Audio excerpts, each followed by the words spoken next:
যখন মরণের সময় হবে রে বান্দা, আজরাইল 1 সেকেন্ড আগেও আসবে না, 1 সেকেন্ড পরও আসবে না। যখন সময় মালাকুল মউত সামনে হাজির হয়ে যাবে।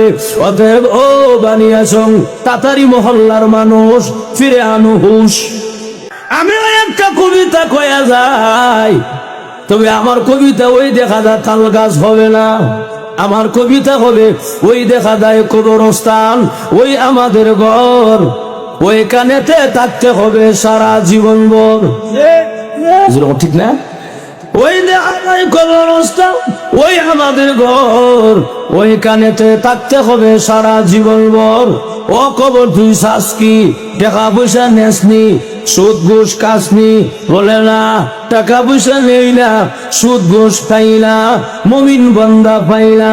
একজন যদি ভাই এমনি জান্নাতের বাগান হয়ে যায়।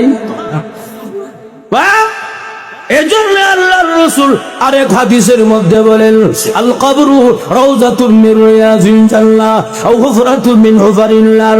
যদি ঈমান আমল ভালো হয় কবরটা জান্নাতের বাগান হয়ে যাবে, ঈমান আমল যদি খারাপ হয় কবরটা জাহান্নামের গাড়া হয়ে যাবে।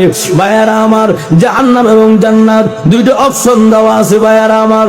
ঈমান আমল যদি খারাপ হয় আযাব আরম্ভ হয়ে যাবে, শাস্তি আরম্ভ হয়ে যাবে। ঈমান আমল যদি ভালো হয় চিন্তা নাই, টেনশন নাই, কবর রাখার সঙ্গে সঙ্গে একজন ঘোষণাকারী ঘোষণা দিবে, ওয়া আলবিসুহু মিনাল জান্নাহ ওয়া আফিসুহু মিনাল জান্নাহ। আমার বান্দাকে জান্নাতি পোশাক পরায়া দে, আমার বান্দাকে জান্নাতি বিছানা বিছায়া দে, এবং কবর থেকে একটা ছিদ্র কইরা দে জান্নাত বরাবর, যেন আমার বান্দা কবরে ঘুমায়া ঘুমায়া জান্নাতের আরামায়েশ ভোগ করতে পারে।